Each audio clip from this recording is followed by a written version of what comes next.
आपल्या पलूसमध्ये कीर्ती sales and mobile gallery घेऊन आलेत ऑफर्सचा धमाका। कोणत्याही कंपनीचा मोबाईल खरेदी करा आणि मिळवा आकर्षक गिफ्ट। शिवाय सर्व कंपन्यांचा फायनान्स व कॅशबॅक ऑफर।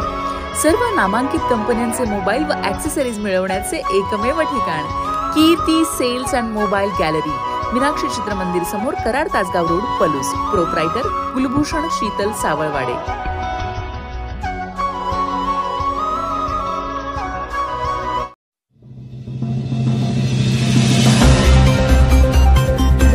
आणीबाणीची आपत्ती टाळण्यासाठी राज्यकर्त्यांनी लोकाभिमुख झाले पाहिजे। व्ही.वाय. पाटील। 75ची आणीबाणी आणि नुकत्याच साजरे झालेल्या लोकशाही हत्यानिषेध दिनातून आणीबाणीची आपत्ती टाळण्यासाठी राज्यकर्त्यांनी लोकाभिमुख झाले पाहिजे, असे प्रतिपादन व्ही.वाय. पाटील यांनी केले। पलूस येथील राज्यघटनेच्या अमृत महोत्सवी वर्षानिमित्त पुरोगामी संघटनांच्या वतीनं तहसीलदार यांना देण्यात आलेल्या मागण्यांच्या निवेदन देताना ते बोलत होते।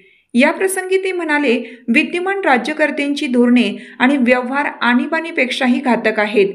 श्रमिकांच्या उद्धारापेक्षा धनिकांच्या कल्याणाला अधिक प्राधान्य दिलं जात आहे।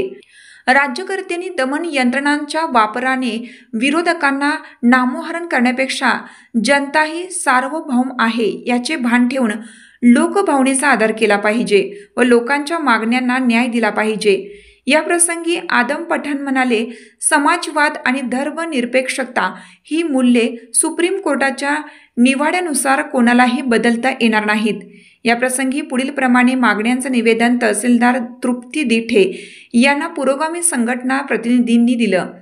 या प्रसंगी प्राचार्य तानाजीराव चव्हाण, कॉम्रेड दीपक घाडगे, बाबूनाना पाटील, आदम पठाण, उत्तम सदामते, सुनील गुरव, मारुती शिरतोडे, रवींद्र येवले, हिम्मतराव मलमे, राम चव्हाण, रघुनाथ पवार, सुनंदा कोळी, माधवी शिंदे, विशाल पाटील आदी कार्यकर्ते उपस्थित होते। स्वागत प्राध्यापक रवींद्र येवले यांनी केलं, तर समारोप हिम्मतराव मलमे यांनी केला। आपण बोलायचं झालं तर ते खरडे वाक्य आहे।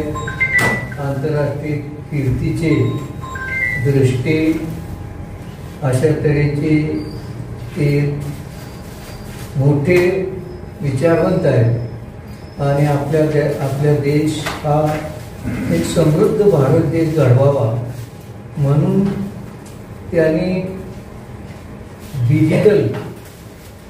भारत डिजिटल करण्याच्या भूमिकेतून आणि इंटरनेटसारख्या सुविधांच्या मध्ये वाढ करून हा देश जगाच्या संबंधित